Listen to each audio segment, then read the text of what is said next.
All right, so good morning, folks. This is the steering committee, Vermont Climate Council. There is an agenda online. I'll drop it in the chat. And let's just look at that agenda for a second, and then we can dive into it. Let me just make sure that Secretary Moore and Kelly are here. Good morning, David. This is Julie. I'll be on camera in just a couple minutes. Okay, all good. And Kelly, if you want to make any signs of like any emoji or anything. Hi, Yeah, Kelly. sorry about that. I'm just trying to get breakfast for the kiddos and stuff, but I'm here. Totally get it. All right. Okay, so here we go. What we're thinking of today is our usual administrative piece here. And then Jane and Sophie Veltrop are going to lay out the sort of vision on the public outreach work and engagement work. So we thought it'd be helpful to spend a little time on that because there's been a lot of requests to sort of understand that work better. Then we wanted to spend a little bit of time thinking about the June meeting, and we don't have an agenda here prepared for you to review. This is a very sort of early stage, like open thought about what we want out of that June Climate Council meeting. And then the more immediate planning is your next steering committee meeting. When we last spoke, you spoke about a real interest in convening co-chairs and sort of doing that crosstalk across the subcommittees. So we wanted to make sure we had clear instruction about how you want to schedule that up and do that meeting. So we want to end on that. We have some public comment scheduled at the end here of our meeting. That's what we have on deck today. Before we dive into it, any questions about the agenda or friendly amendments to how it's laid out? Okay, right. Let's do it then. Yeah, Jared, go ahead. Sorry, just two things. One is this requested addition, and apologies that I didn't reach out sooner about adding this, but hopefully it will be short. I just want to create a little bit of space for we've usually, when there's a request for additional facilitation support among the subcommittees, that usually comes up in the steering committee, and I want to raise such a request related to some of the work the Science and Data Subcommittee has coming up. We can do that later. The other thing that I wanted to just note is it looks like the minutes that are linked are not the right minutes, are from March 11th, whereas the last, I think we've approved those. I think the last meeting was March 25th, and those are the minutes we're supposed to be. Oops. Approved. Okay. Let's yeah. Well, since that's the next thing to do, let's do that. You all can see my screen as I'm clicking through, right? Let me just make sure these are okay. These look like the right minutes, right? Yeah. Okay, so we can take a minute. Let me drop these in the chat so folks have this.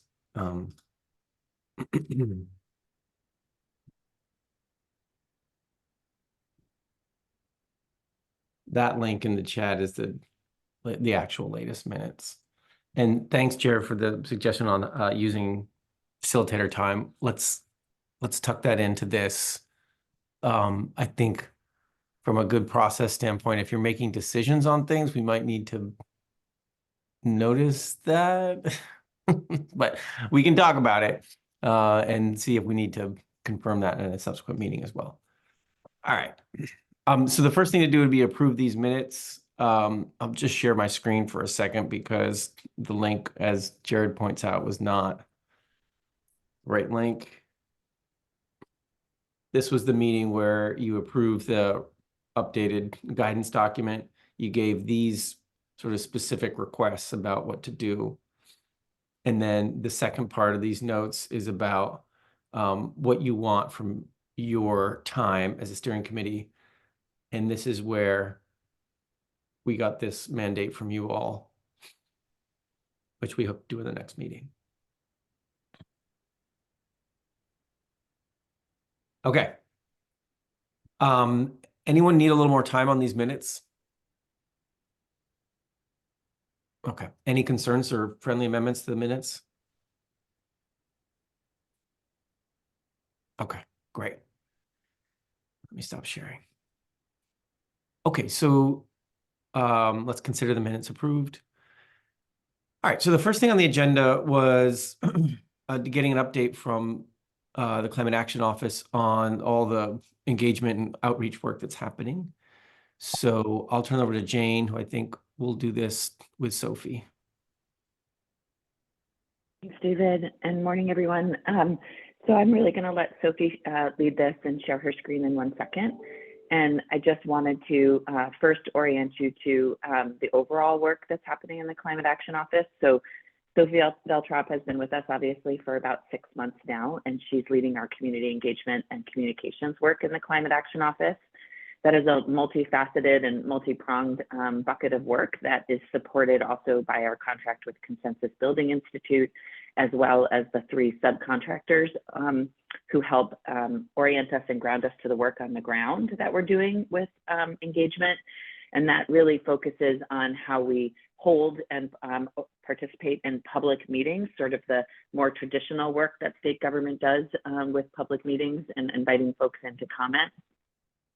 But that also is complemented with meeting people where they are, so showing up at events across the state and bringing folks into the conversation and thinking about how we track that and use that information to influence climate planning across government. So thinking really specifically about our climate action plan this year, as well as the resilience implementation strategy, which are the 2 big efforts that we see as framing the engagement work we're doing over the next 12 to 18 months.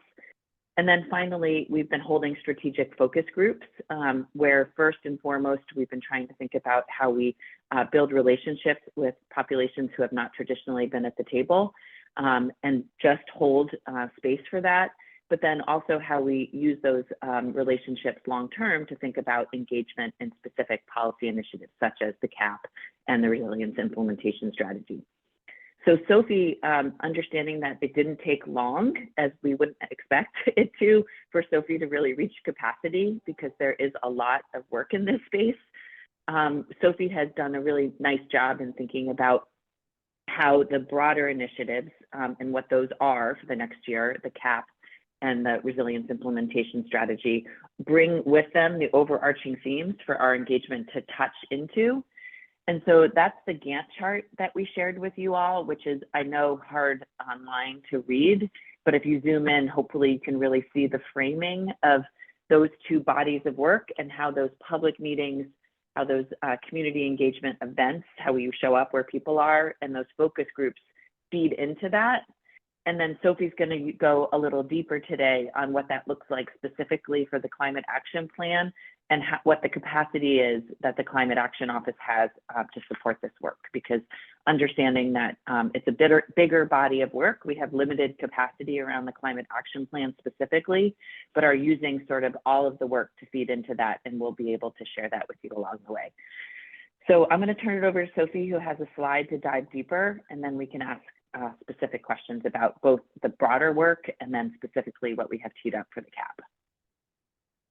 Thanks, Sophie. Thank you, Jane. And thanks everyone for your interest and excitement about really diving deep into this. I hope we can make it a really robust engagement effort this year and welcome everybody's input and feedback. You all have, oops, I'm getting an echo. Is that happening for anybody else? It happened for a second, but then it went away. Okay, great.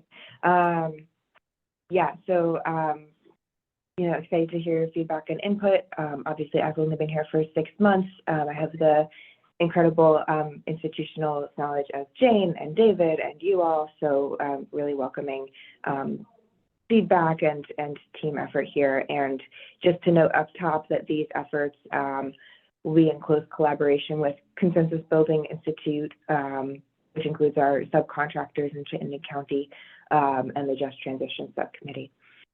So the Gantt chart gets into sort of like more specifics on the exact month, but knowing that that's a little bit difficult to look at all together. I broke this out into seasons, and I feel like this is a little bit more helpful way to look at the overview.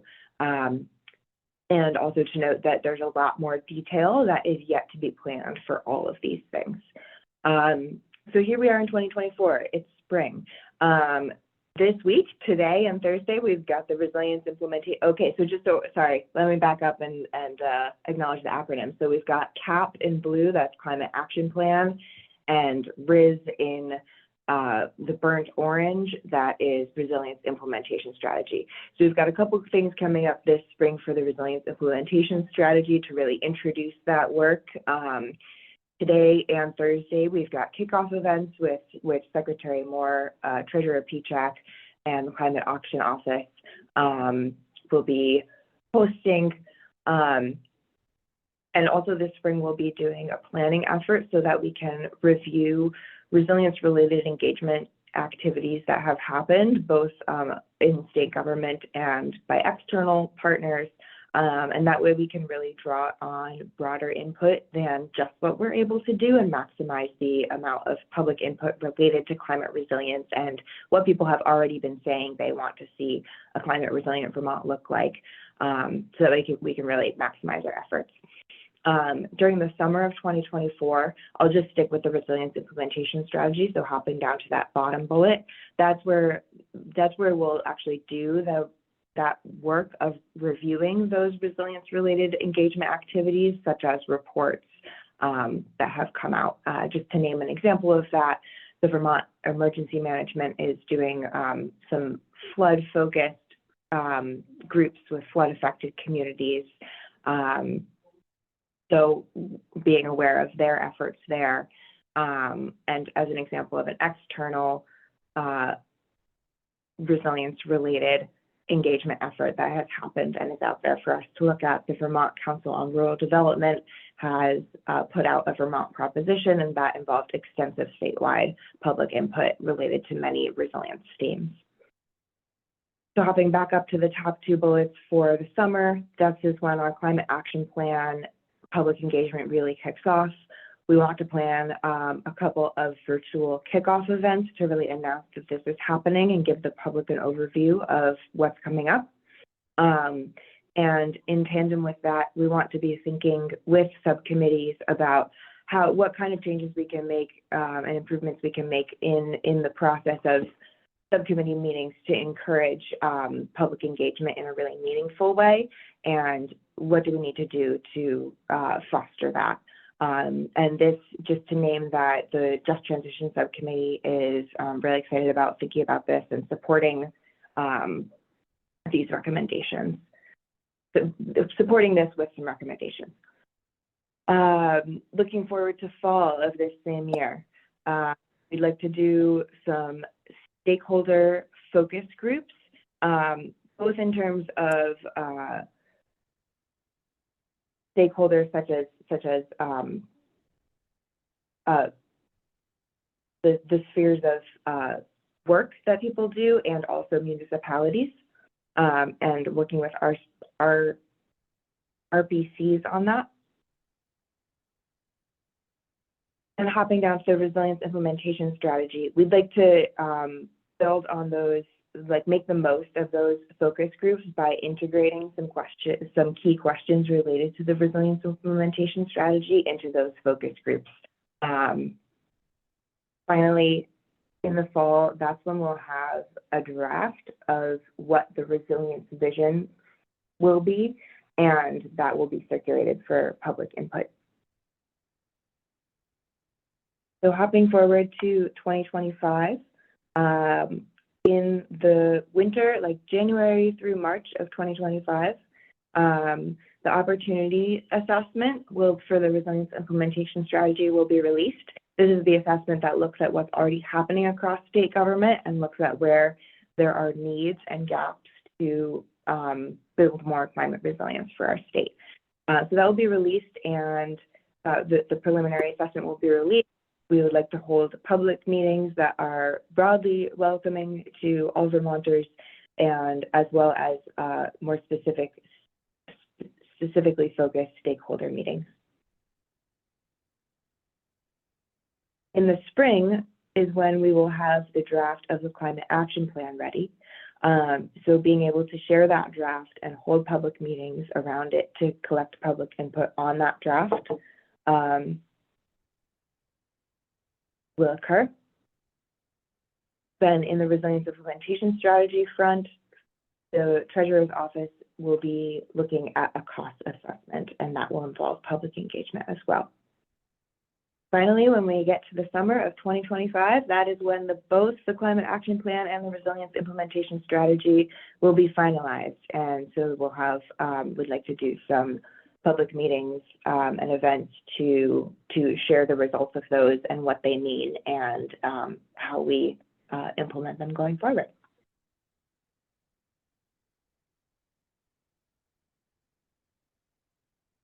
And I had that arrow across the top, and just to name that references that we have these ongoing engagement efforts where the Climate Action Office and the Consensus Building Institute are working together to build relationships on the ground and go out into communities and show up where people are to bring this work and these questions into many different spaces. And so that is going to be ongoing throughout this entire process and matched with the key points where we're looking for input. So we've got a lot more work to do on all of those fronts in terms of the details, but we've got this broad map for where we're going. That's not to say that it can't include your feedback and input at this point in time. But we're excited to have, a vision for what the next 2 years of engagement look like, or single year. Thanks, Sophie. All right. So there's a walkthrough sort of how the Climate Action Office is thinking of it, and clearly my team's deep in the weeds on this stuff too. And as Sophie and Jane said, there's these sort of complementary things that are happening with it, sort of public meetings like what Sophie said, and then a whole bunch of stuff in that top arrow that's trying to get at the same content as well through different means, and syncing up into those same milestones. All right. Jane and Sophie, do you have specific questions you have for the steering committee? Jane, you have your hand up.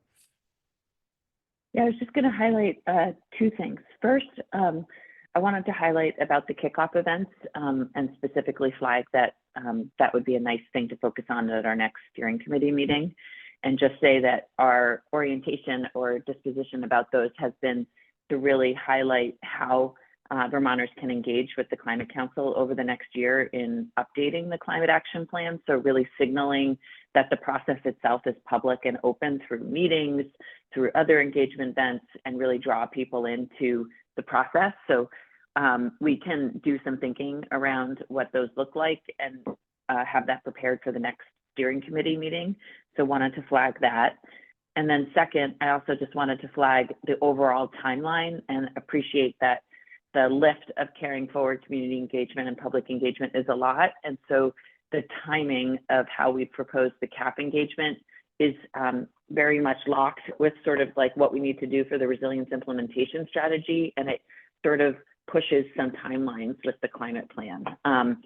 So it pushes the fact that that we would have capacity to support stakeholder engagement meetings in the fall, similar to what we did for the first CAP, where subcommittees were already in the space of having ideas and having draft actions, strategies, pathways, whatever you want to think about them as. And that was where the focus groups that they needed to talk to about those ideas would be known.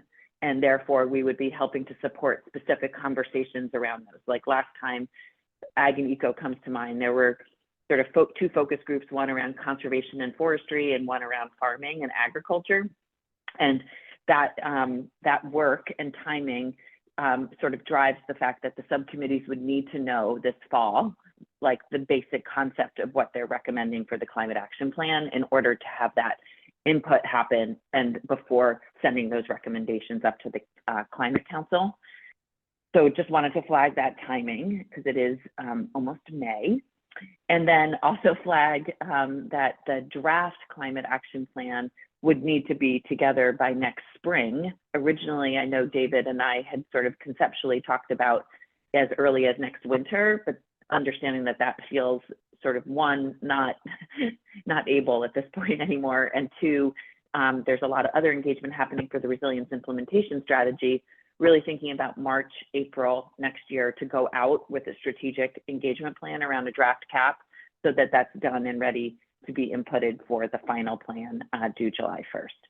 So just wanted to flag sort of understanding that we have a lot other stuff going on. It is driving timelines for drafts and needs for the Climate Council. And I think that should be communicated as we also communicate the public engagement plan that with subcommittees. Thanks, Jane. Okay. I think the idea here is to get some reactions, input from the steering committee. Sophie and Jane, if there's specific things you want from the committee, shout out. There's questions you have for them. Otherwise, steering committee members, any reactions or questions that you have for Sophie or Jane?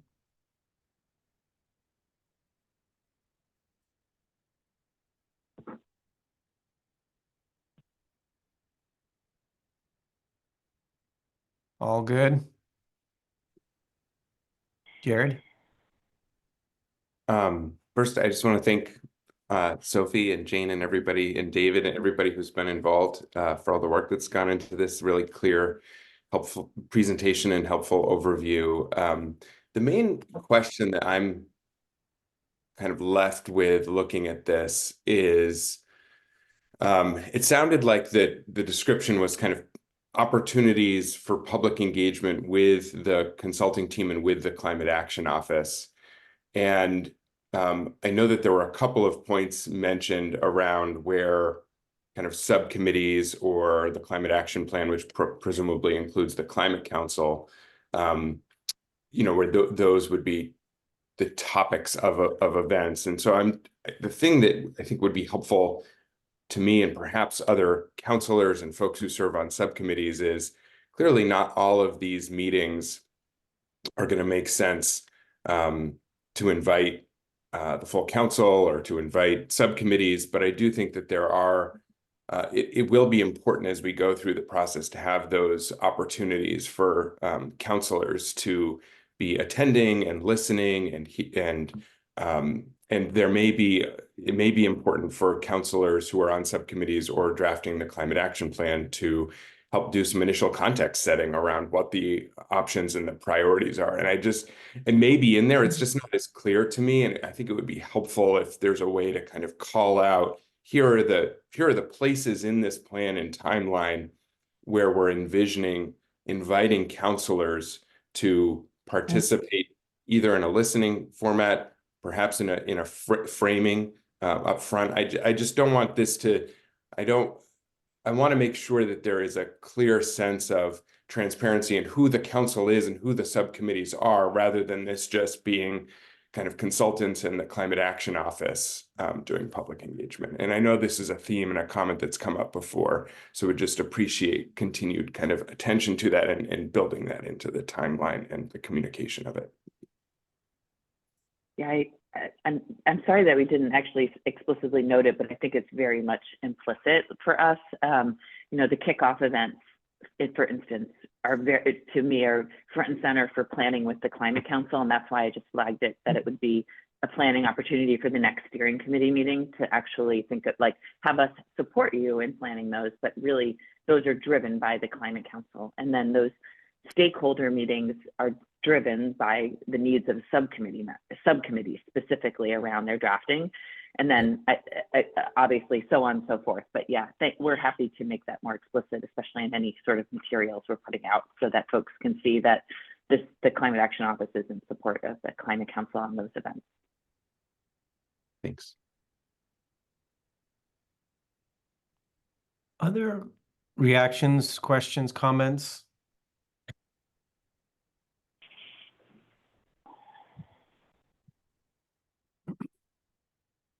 I wonder in that last point, Jared and Jane, if there's something we could have for counselors and subcommittee members that's like a calendar, or it's like, this is the next 3 months out or 4 months out, what you can anticipate. would Like be- the Gantt chart? Well, a The Gantt chart, yes. Gantt chart, I find, yes. Maybe it's an annotated Gantt chart. That sounds great. Yeah. I had to plug that. It's very helpful for me now. Excellent. Or even just a summary listing of the upcoming events in which it would be, most helpful for counselors to prioritize, attending one or more meetings over the next 6 months to hear. And Great. Anything else on this work?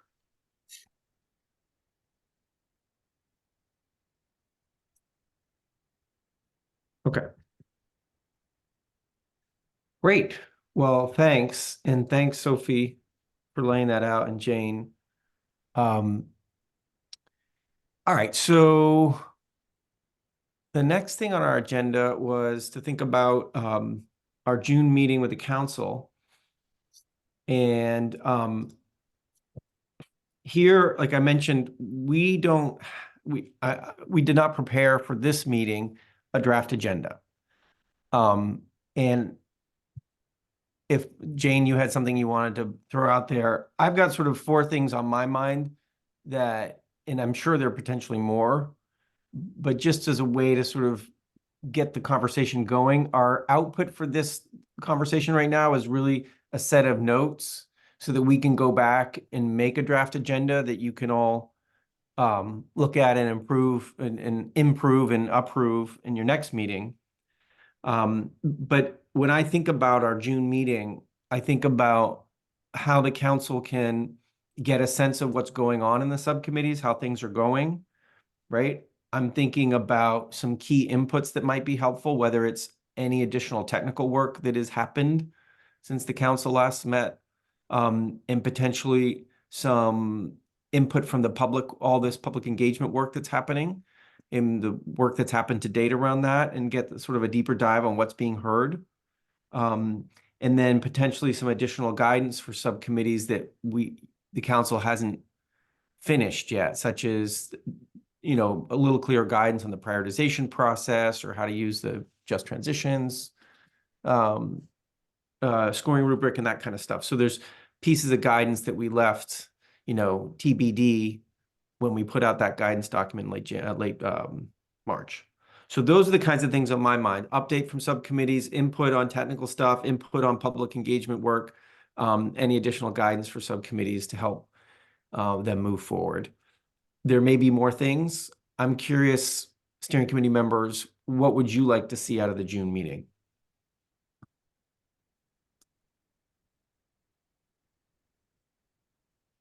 Jane?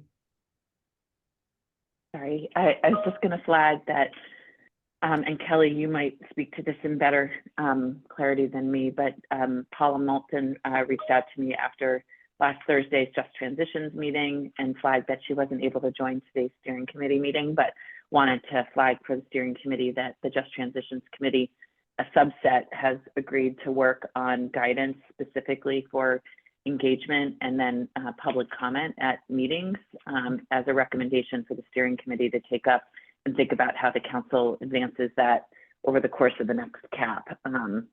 And so I offered just to flag some history on those conversation points, since I know we as a council have talked about that in the past, about like, what does public comment look like and how do we respond or not respond? And those kind of best management practices for all of that with the council is something that I understand she's interested in supporting. And a smaller subset from the Just Transitions Committee was willing to take that on. So I said I would lift that up for Paula, and likely that would come to either the steering committee or a June council meeting. Nice. Thanks, Jane. Okay. So when you think about the June meeting, how best to use your time as a council? What do you think? The 4 things that I mentioned, other things, Jared? I think what you laid out sounds good, David, and it makes a lot of sense. One thing that may be ready, I'm just thinking about, different subcommittees will have different updates, some of which are just kind of, information sharing, Yeah. straightforward updates, some of which may be more substantive. And it's possible that there could make sense if there are recommendations that are going to be coming to the council to help have more time to provide some background and context on any kind of substantive things that will be coming up from the subcommittees. I know that my assumption is that most subcommittees aren't in a place where substantive recommendations would be coming forward anytime soon. I think that the one possible exception that I'm aware of, aside from the one that Jane just brought up, coming from Just Transitions, would be, so we have a science and data subcommittee this Wednesday, this week, where we will be hearing from the lead author of the social cost of greenhouse gas study that came out of interagency working group that was led by the Environmental Protection Agency. So the lead author of that report, Elizabeth Koppitz, from the National Center for Environmental Economics, will be presenting to the Science and Data Subcommittee. And this is a follow-up from the initial climate action plan, where we had agreed to update the social cost of carbon on a regular basis, taking into account new research. And we had specifically talked about that interagency working group report from the EPA. And since that's now been published, we're going to hear that report, have a conversation in Science and Data on Wednesday.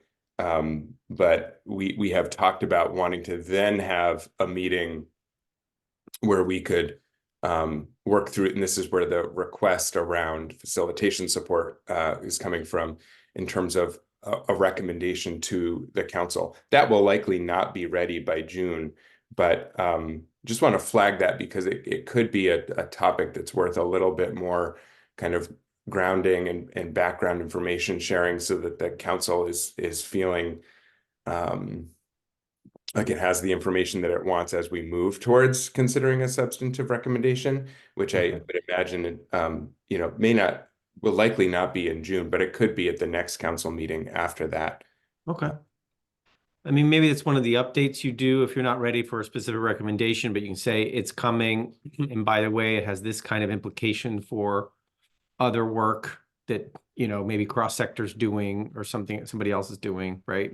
Here's the report and the presentation and slides for anybody who wants to dig in. Right. Yeah. Yeah. Okay. So yeah, so when we think about updates from subcommittees, let's think about where they're at and how to do something that, is thoughtful about what needs to be presented. And, maybe from a methodology standpoint, we can do something a little bit better than just, verbal presentations. Let's figure out how we might do that. Jane?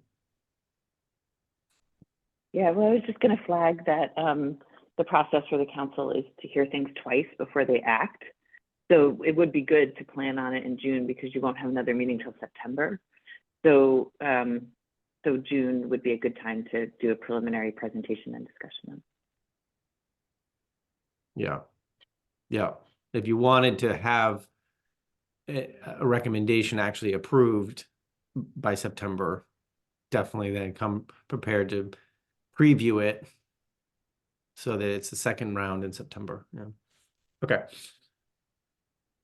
Other reactions.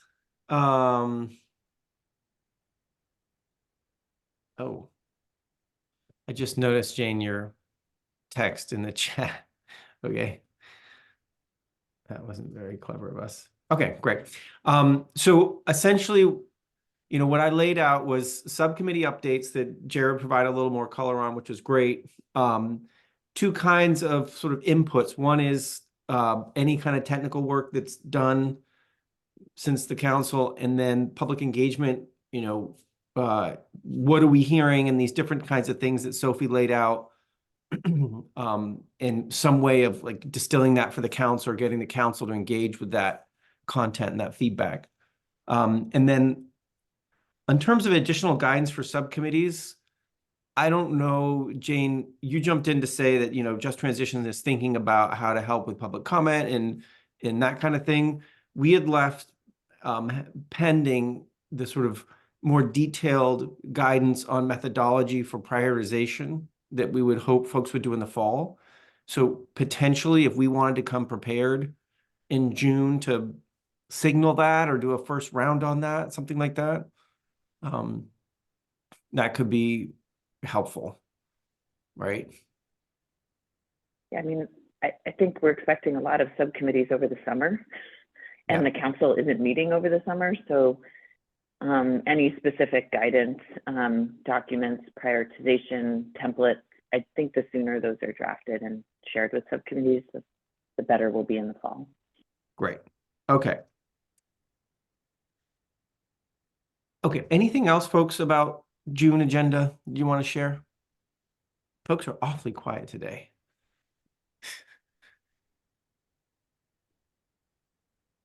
Is that a quiet, like, keep going, all good? Or quiet, like, I'm having a hard time understanding what you're saying, David? I think it's all good. Okay. All right. Thanks, Kristen. Yeah, and thanks, Kelly. All right.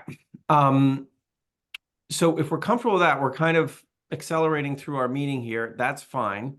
The next thing we wanted to talk about is our next meeting, which is now scheduled for May 20th. This is where we want to make good on what you talked about in Sorry, late. David. Yeah, go ahead.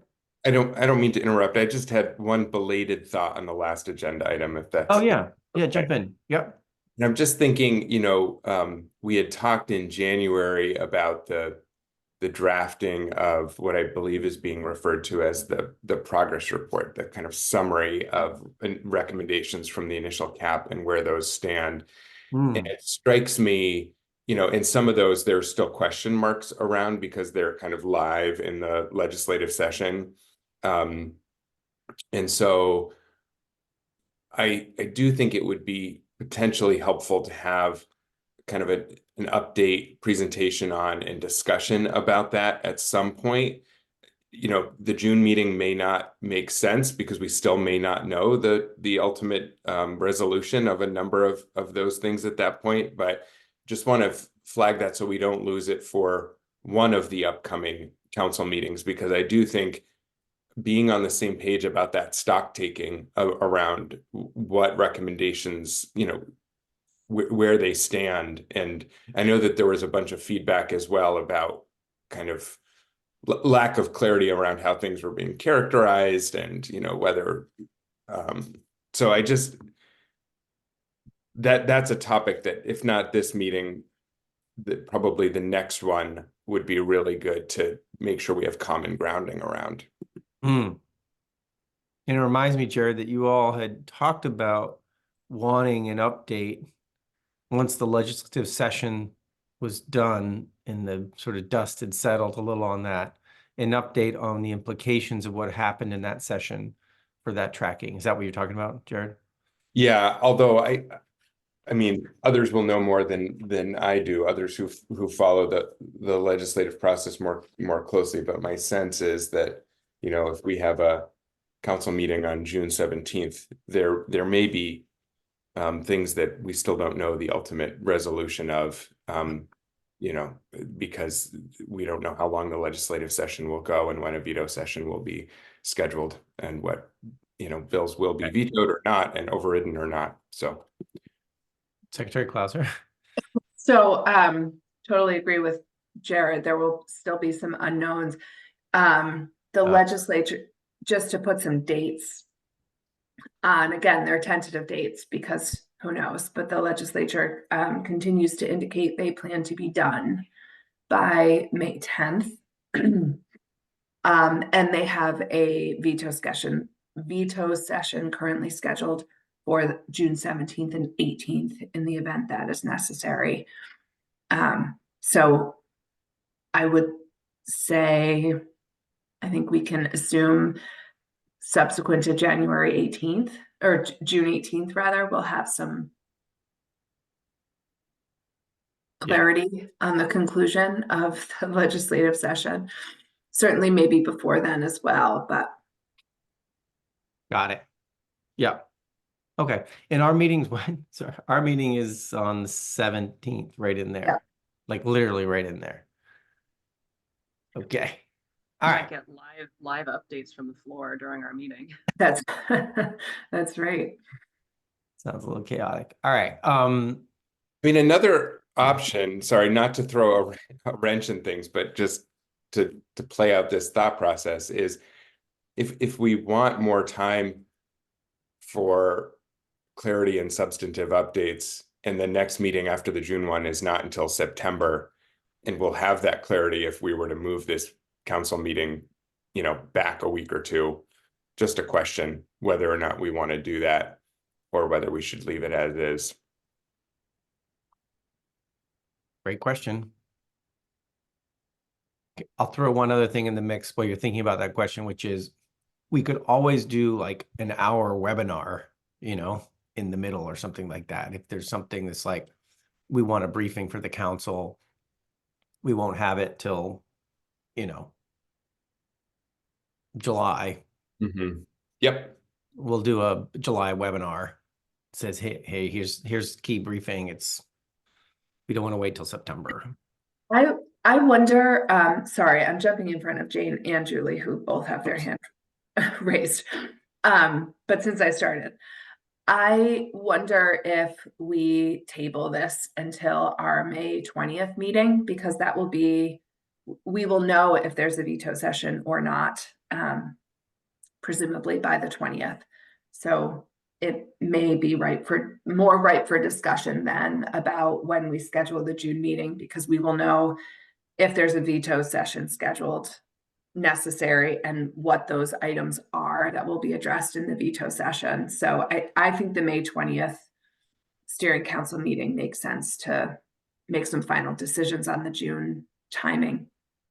I think that's what Julie wanted to say too. Okay. Yeah, and just if there is a veto session, it may complicate administration participation that day. So again, just to Kristen's point, I think having more clarity and coming back to it at the May steering committee meeting makes sense. Okay. All right, Jane, is that a new hand? I was going to speak to the progress report, but you can do that if this conversation is played out. So just to be clear, where we're getting to is there is interest in getting an understanding of the implications of the legislative session on sort of where the council is standing and the progress. Right now, let's wait until May 20th to understand how and when to do that. Also at stake is the date of our June meeting. If there's a veto session and there's a lot of stuff that's related to this work that may complicate participation of some of our counselors and their administration members. So if folks are okay waiting till May 20th to figure that out, let's wait. All right. Jane, go ahead. Yeah, I was just going to let folks know that that's where the progress report stands. Our office has been working hard to update that in greater detail than we were able to share when we met in January. I think you'll remember that we had signaled that the lead implementer for all of the actions was compiled largely by interns that worked for the Climate Action Office, and then the update was done to the best of our ability through the Interagency Advisory Board to the Climate Action Office. Since then, we've further screened the lead implementer because I think in many cases it wasn't completely accurate. It was co-implementors or not the right state agency. So we've done a really good job of cleaning that up and then dove a lot deeper with specific programs and divisions within different agencies to get a better sense of where things are. So there were a lot of things that said no information or not clear, and we are just about, I think as of Friday, we finished with collecting information from different folks across state government, and Sophie's doing a nice job now of pulling that back in so that it's a more easily communicable document for subcommittee members to use.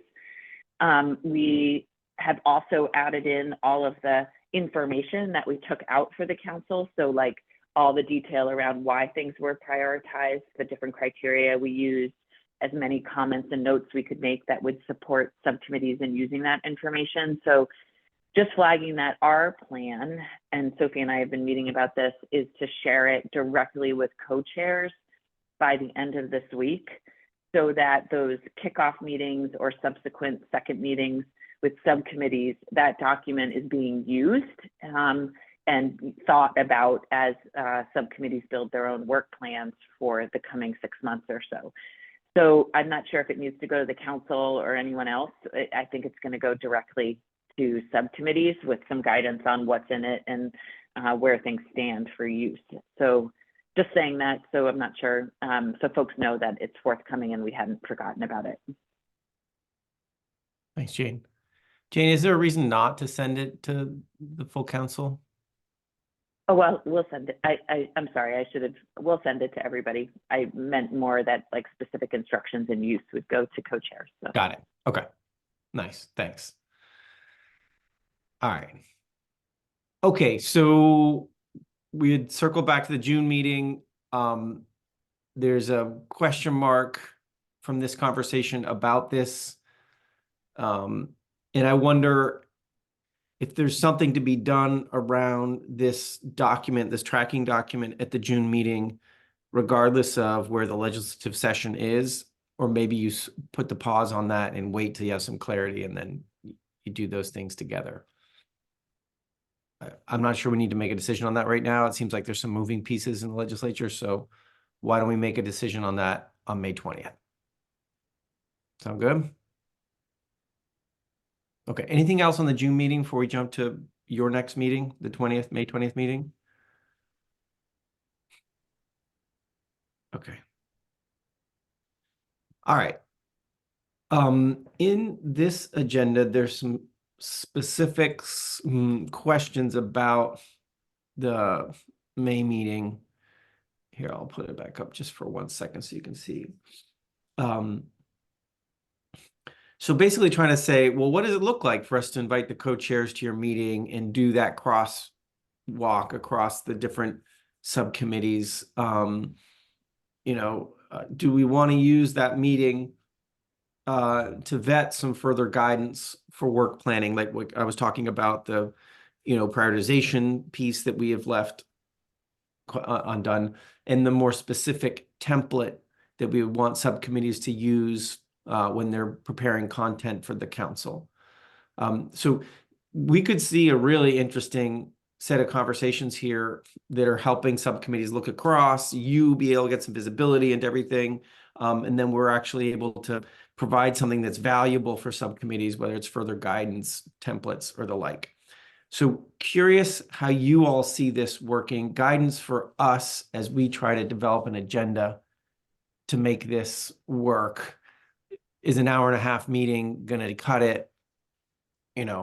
Basic thoughts like that you have on your mind of what this will look like on May 20th.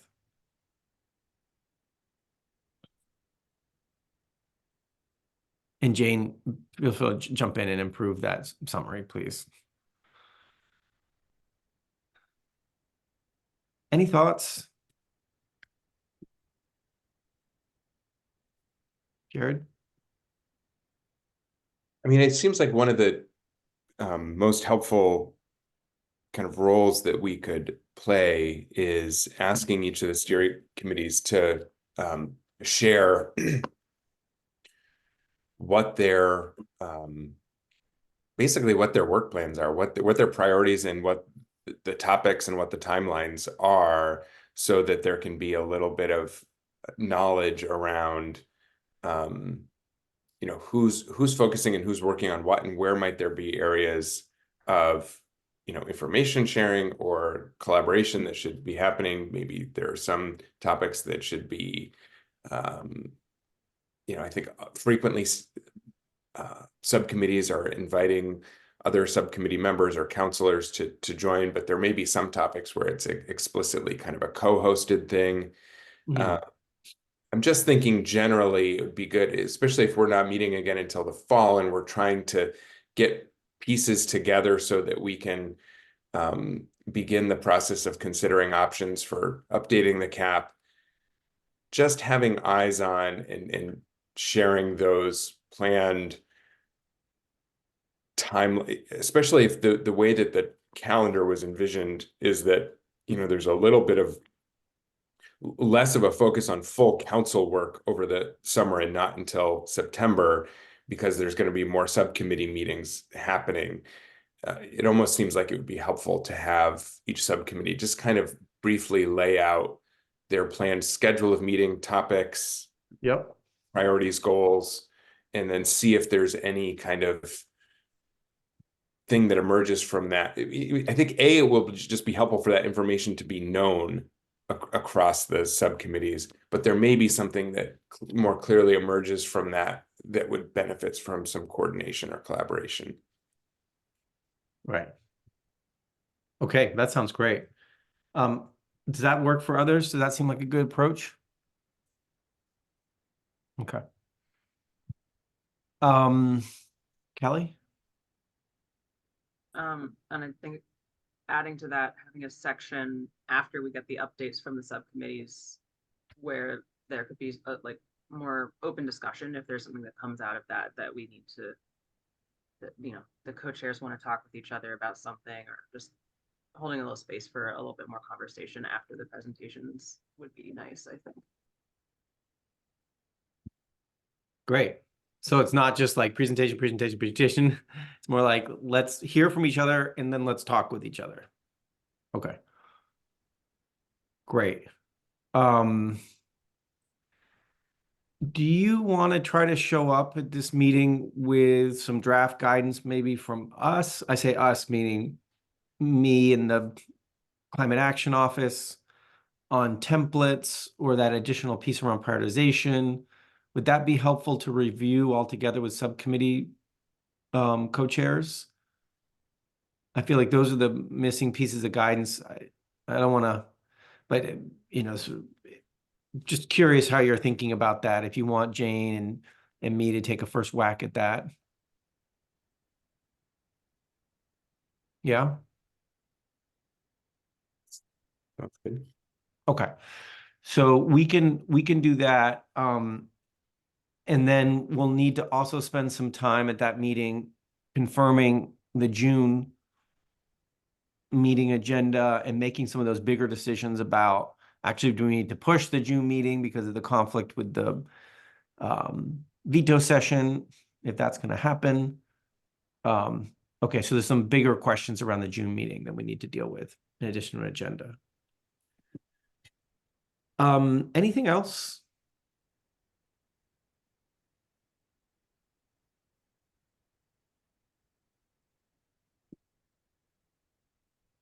All right, I'm just doing my usual, taking some notes to myself.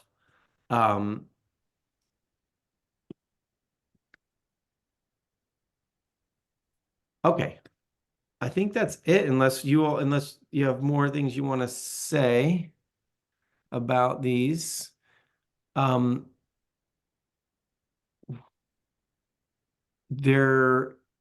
last thing we had on our agenda was just some public comment. So if anybody here who's not a steering committee member has some thoughts about what we've been talking about in terms of all this planning activity, this is a great time to weigh in. If you're joining our meeting today, I recognize 2 out of the 3 folks. And certainly would welcome. Hey, Josh, welcome. Hello, thank you. Sorry to sort of filling in for Ted last minute, Ted Brady. Yeah. Only question I had was, and I missed most of the meeting, so I don't know if you mentioned this, but I was asked to sort of check in to see if there was any updates on the municipal climate toolkit that was in the works. Oh, okay. That's all I was. Thanks, Josh. I bet Jane has an answer to that. Yep. Thanks so much for that question. That has sort of been in a holding pattern largely as we work out contract details with our website contract consultant. So that's been a struggle for us to advance an additional statement of work around just our general website maintenance, and then a specific allocation for putting up the municipal climate toolkit. We're hopeful that we'll unlock that soon, and the materials behind the development of that are ready. It's just a matter of the contract moving forward. And so hopefully the spring, early summer, that will be up and running, and we'll certainly be doing outreach and engagement with you all at the league and others around promoting the use of that. Okay, great. Thank you. Thanks, Josh. Anybody else have a question, comment, anything else before we finish up? Oh, and Jared, yeah, I forgot about your comment on the facilitation support. So let me just check. If there's no other public comment, let's quick talk about that. Jared, walk us through what's in your mind on that. Yeah, so this next science and data subcommittee meeting we're going to have is a presentation, initial questions, discussion, but then we're looking after that the meeting that would follow it, wanting to request some facilitation support so that we can go through the process of making a recommendation that would eventually go to the council around updating the social cost of greenhouse gases. So not for this meeting this Wednesday, but for the next science and data subcommittee meeting, which we haven't scheduled yet, but I think will be, a Friday in May. But just wanted to see if that would be, I think it would be helpful to the co-chairs to be able to participate in the conversation. And, I think generally when subcommittees get to a point of making a recommendation, it can be helpful to have facilitation support. And I think we'll be nearing it with that one after this presentation and discussion this week. Great. So Jane, do you want to say a word about this? I feel like last year we didn't do such a great job of giving you really clear numbers about, oh yeah, we have X number of hours and we've used this much. We didn't really do that well last year. I wonder if we want to, and the sort of contract is renewed, and so it's kind of a fresh start right now on this. I wonder if this year we can, it's kind of falls on me to do a better job of laying it out there so that it's all very clear, like, oh yeah, there's still 132 hours or something. And you all as a steering committee should feel free to do exactly what Jared just did. And somehow we need to get the word out to subcommittee co-chairs as well, that they should feel empowered to request, right? Jane, do you want to say a word about that? You get to include an overview of that and a reminder of that, like a reminder of that possibility and an overview of the process for going about it when we have all the co-chairs together at the next steering committee meeting. Yeah, that's a good idea. I think that's a great idea, Jared. And you all, maybe with the co-chairs at the next meeting, could consider sort of criteria around some basic understanding about like where and how we would apply facilitation support, knowing that it is a finite resource and capacity. Like the fact that you just spoke to the subcommittee using that next meeting to formalize a recommendation to the council, like that seems like a priority for the application of facilitation services. And there's probably some other sort of clear guidance and criteria that we could apply so that there's equitable decision-making around where we're using those resources. And then David, you and I can meet and discuss about how we communicate and track the resources in the contract. And while that doesn't feel like a constraint right now, because there's plenty of capacity, it probably will be come the fall. And as we get closer to the development of the plan, so that would be good to track. So we can do that also maybe for the next May meeting and have a format to propose. Yes, that sounds great. Okay. And in the meantime, steering committee members, I think it's okay if you want to say thumbs up to Jared's request, if that's all right. Any concerns about that? I see a thumbs up from Kelly. Thanks. Any concerns? Okay, great. Super. Anything else before we wrap up today?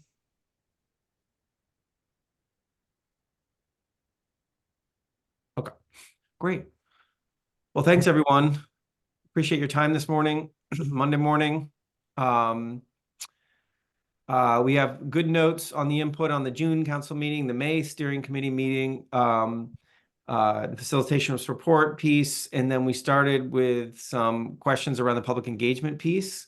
And one of the pieces of notes I have from that very first conversation is some kind of document tool, something or other that gives greater visibility to counselors and subcommittee members about the kinds of events that would be priority for counselors and subcommittee members to attend. So trying to get that in a way that feels clear. Okay. Thanks, everyone. Have a great rest of your day. Thanks, David. Thanks, everybody. Yep. Bye.